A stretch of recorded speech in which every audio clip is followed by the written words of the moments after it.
Okey. Assalamualaikum warahmatullahi wabarakatuh dan salam sejahtera. Hari ini 12 Mac 2025 bersamaan dengan hari Rabu pukul 3.32 PM. So apa kita buat? Kita nak check balik semalam. Kita ada setup re-entry di H4. Ni. Okay, US 100 cash H4.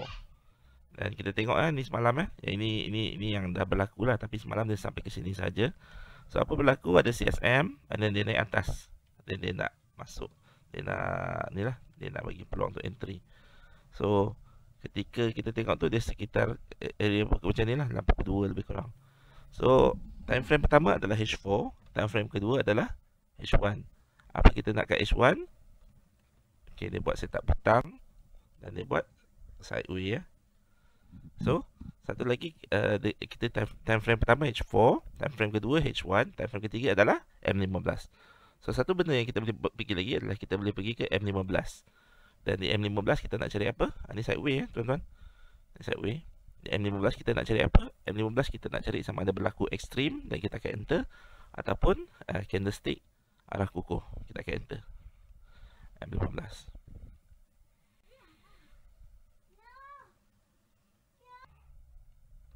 Okey tuan-tuan, dekat sini, dekat M15 dia buat CSM.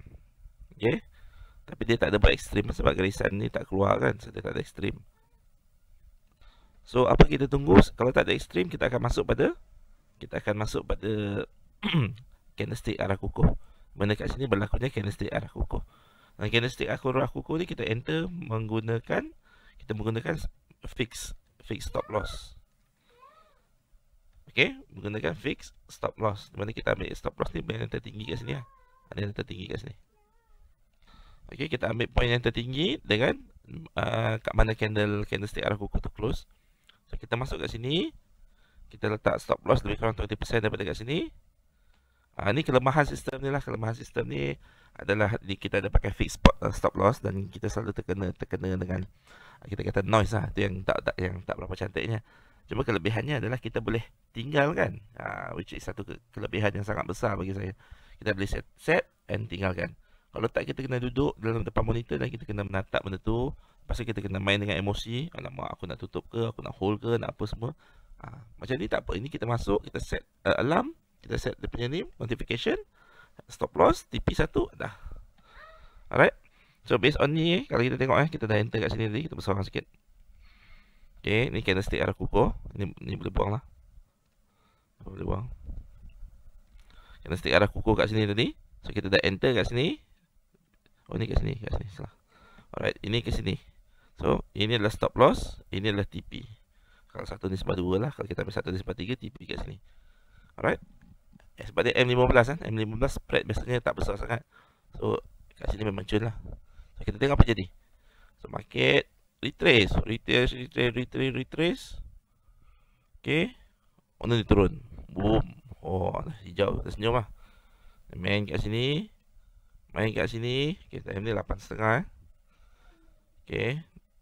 Main dekat sini 8.45. Main dekat sini. Okay. 9.15. Dah 1/1 dah. 9.30. Boom, dia naik atas balik. 9.30 dia naik atas balik. 9.30 dia naik atas balik. Dan pukul 10. Ni pukul 10. Sini. Ini sebenarnya masa market buka ke pukul 10 ni. Sini kena sebenarnya pukul 9.45. 9.30 market buka tuan-tuan, sorry. 9.30 market buka. Dia dah beranjak 1 jam ke hadapan. So market buka je dia reverse. Dia reverse dan dia ambil ni. Dia ambil stop loss, So kita punya ni kena lah. Dia kelemahan menggunakan fix stop loss ni. Dan lepas tu apa dia buat? Ni yang jahat ni. Dia ambil stop loss kita, dia turun bawah dan dia kena TP. TP1 kita. Ni RR2 lah. Tapi kalau kita letak RR3 ni, dia naik atas lagi, bagi peluang untuk entry lagi. Kalau pakai M15 punya re-entry, turun bawah lagi. Turun bawah kat sini. Turun bawah kat sini, kena TP3. So kalau kita pakai ni, kita nampak dengan jelas lah. Entry kat sini, stop loss kat sini, which dah terkena lah kan. Ini TP2 lah. 1.97, tapi dah kena stop loss lah. Ataupun kat sini 3 lah, which kena lah sebenarnya. Ni lah, dia kena spike kat sini. Ni kelemahan sistem ni lah. Lepas kena spike tu ni, dia kena spike tu lah. So ni re-entry based on H4 lah. Sayang lah. So kalau kita pakai satu lagi kaedah, kita anggap benda ni adalah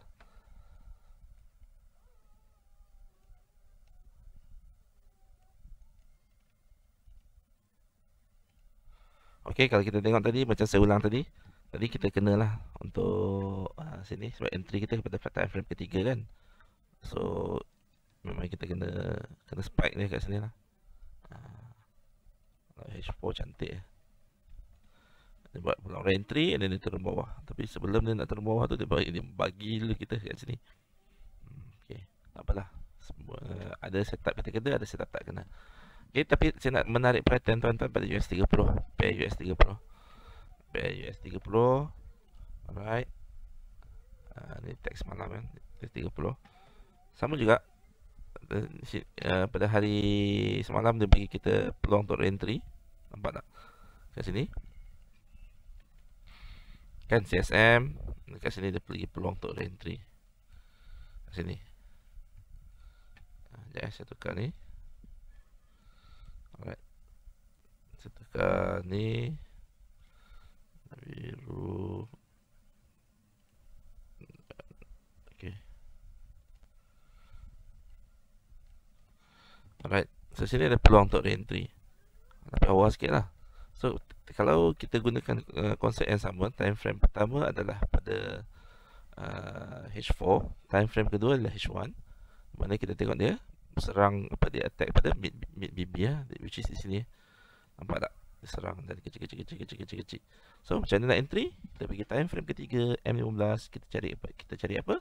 Kita cari extreme ataupun kita cari candlestick arah kukuh. Mana? M3. Ada extreme kat sini. Tak ada extreme. Dekat sini ya. Kita sini. Dan dia memang buat ni. Dia memang buat ni. So kat sini ya. Tak ada. Tak percaya. Tak ada. Dan kita ambil ni sebagai candlestick arah kukuh pun, sebab dia pergerakan yang besar kan, dan dia pecahkan support semua kat bawah ni. Lebih kurang pada pukul 8 kan. Ini pada sini apa lagi kan. Bagaimana juga. Dia memang nampak dia macam ni. And then dia naik atas. Kalau tengok betul kan. Kenapa saya ambil dia as assist ni, kita si arah kukuh. Okay, kita pakai line nampak jelas. Dia bergerak and then dia naik atas.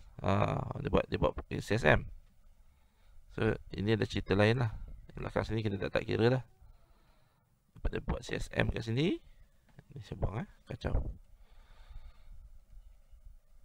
Buat CSM ni, dan dia turun dia buat sini, buat candlestick arah kukuh. Tapi dia agak besar lah candlestick arah kukuh dia kan. Kalau cantik kita masuk kat tengah-tengah sini ke bila dia retest. Tapi rasa kita just masuk je lah. Apa jadi pun sama juga, kita kena TP2 ataupun TP1 ataupun TP2, arah 2, arah 3. Dan kalau kita pakai konsep M15 compression tu, dia compress dan pergerakan yang maha besar, kita ambil anggapan ni adalah time frame pertama. Time frame kedua kat M5 tengok dia dapat M5 cross tak? Atas ni tak ada cross. Kat sini dia buat M5 cross. Okay, kat sini kita ke entry kali pertama. Dan kena stop loss. Dan kali kedua kat sini kita entry sekali lagi. Dia satu setup ni boleh entry 2 kali kan. Dan tak lah, kena stop loss juga. Dia dah lemah, dia tak kuat. Entry dia kat sini tak kuat. Besar sangat lah. Kalau based on M5 punya entry memang kena stop loss lah. Tapi kalau kita based on apa nama? Kita based on M1 punya, entry. Dua jenis entry kan. Okey, kat sini. Sini tak ada extreme. Sini pun tak ada extreme. So apa akan jadi? Kita akan masuk based on CSM, candlestick arah kukuh. Ini satu tapi dia kena stop loss. Okey, tak apa. Second one di sini. RR2, tak, RR1, RR2, RR3.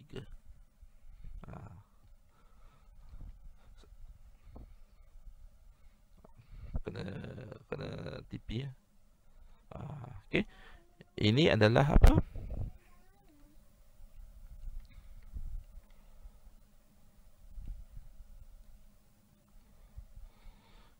Okey, ini kena TP ya, R3. Ini apa? Ini re-entry. Ini re-entry based on compression M15. Re-entry compression M15 dan turun sehingga ke time frame 1.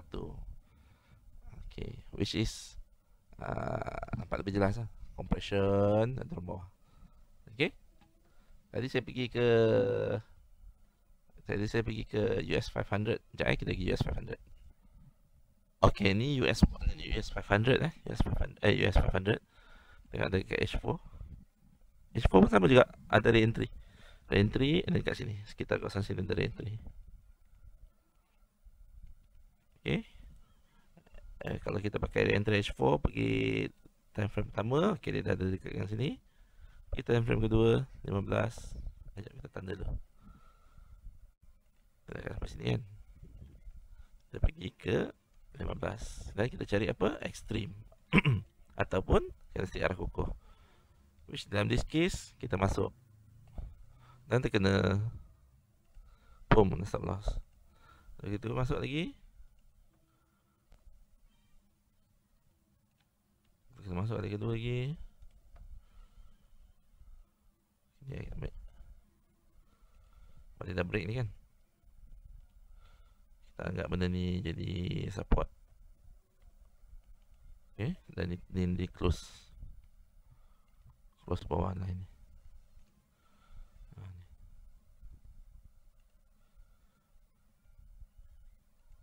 Ni ya.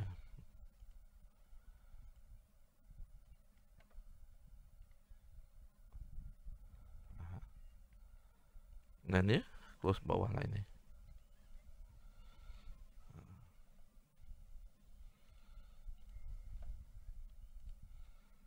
Okay, so dia dah break lah. Dia break. So apa jadi? Kami ni sebagai kita punya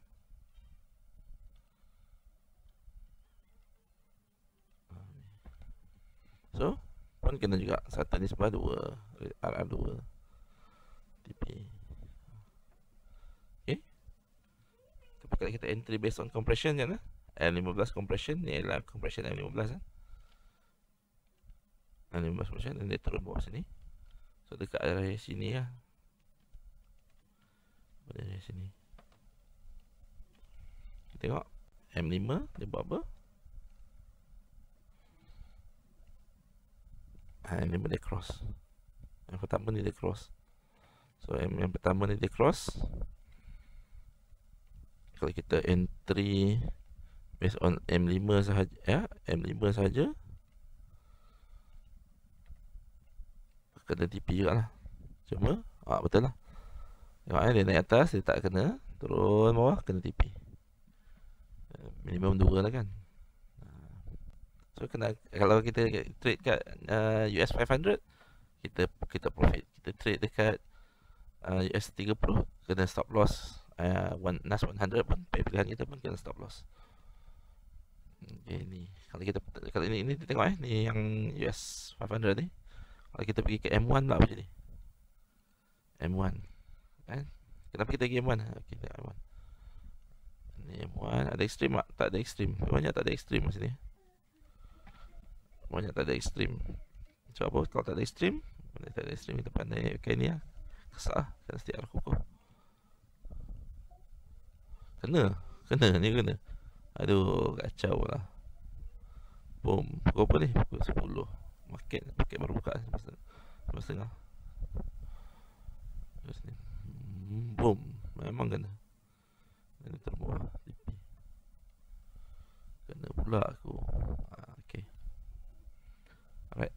tu risikonya lah tuan-tuan Okey.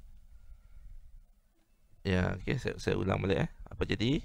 Tadi kita go to H4 untuk re-entry H4 untuk pair kegemaran kita NAS 100 ataupun Nasdaq. Tapi apa jadi?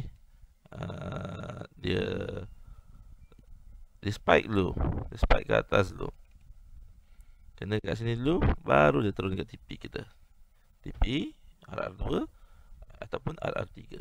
Tapi biasa kalau pair yang besar ni 15 minit kita pakai RR2 dah cukup. So tak percaya. Dan dia pun untuk apa? Untuk kita anggap dia berlaku ending diagonal sebenarnya boleh. Ni nah.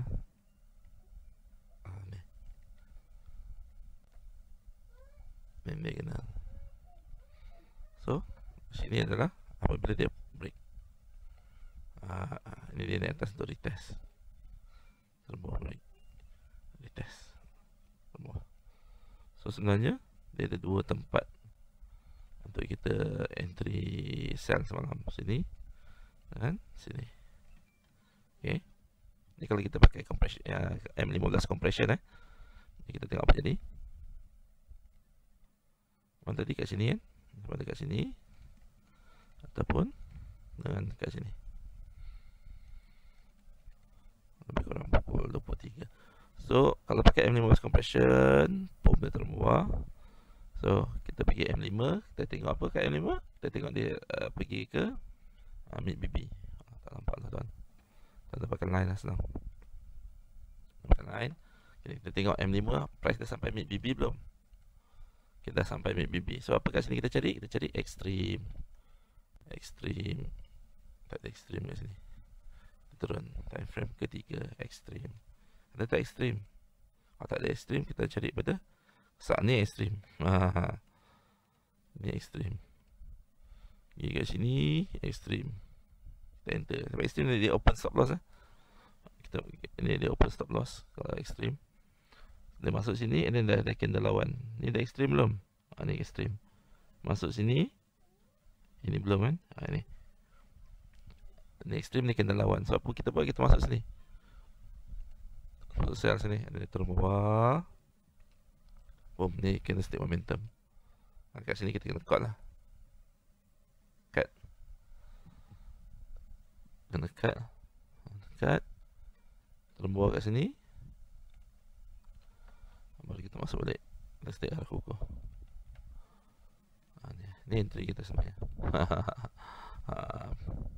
Boleh untuk candlestick arah kukuh kan. Jadi kita entry kat sini pun kena spike juga. Kalau kita pakai ini kan, kena spike juga. Jahat spike ni. Tapi let's say kita entry ni based on candlestick arah kukuh. Kena tak kita? Dapat tak kita TP? Di sini. Tengok M15.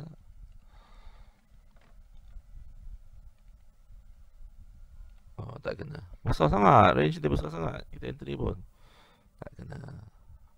Dan dia lari. Dan dia pergi sini. Dia bagi satu lagi peluang. Dia bagi satu lagi peluang. Tak entry. Kat sini. So kita pergi animal. Tengok price di mid BB. Okay, dia main kat mid BB. Okay. So apa buat? Kita pergi M1. Cari extreme. Ataupun ada extreme tak? Ni tak ada extreme. Semua tak keluar. Semua tak keluar. So kita akan enter sini ya. Ni. Enter satu, kena stop loss. Apalah, kita sampai dua kali kan. So dia naik lagi. Next, kita stay arah kukuh. Ni ya. Aduh. Kena tuan-tuan. Dua. So dia dah cover dah stop loss ni. TP 1, 2, 3. Alright. Okay, melalui case ni saja saya nampak apa nama? M15 compression ni adalah satu cara yang lebih cantik lah. Lebih mudah lah entry. Kalau nak tunggu H4 punya re-entry tu tengah lama je sebab kita entry dekat M15 kan. Tapi kalau yalah dia time frame pertama H4, time frame kedua H1 kita tunggu dia dekat MACD. Time frame ketiga adalah M15, kita nak tunggu dia buat candlestick arah kukuh. Lama betul nak tunggu. Tapi kalau kita buat kita guna kaedah M15 compression ni senang. Ni ending diagonal lah, kita anggap ending diagonal, dia break trend line kan. Boom, dia jatuh pecah kuat sini. Ataupun kalau kita tak nak anggap sini, kita anggap sini. Kita tak nak pakai sini kan. Sini ha. So ini tak ada apa-apa kat sini. Ni compression kan. Ni compression betul lah. Lagilah kita tak kena fake kat sini. Untung kat sini. Okay. So itu saja daripada saya. Ulasan saya nak ulas pasal re-entry H4 sebenarnya. Last 100. Tapi saya ulas sekali. Alang-alang re-entry H4 untuk US30 dengan US 500. But at the same time saya go through pergi M15 compression. Itu saja tuan-tuan. Ada setat lagi kita akan ulas. Terima kasih banyak-banyak. Assalamualaikum warahmatullahi wabarakatuh.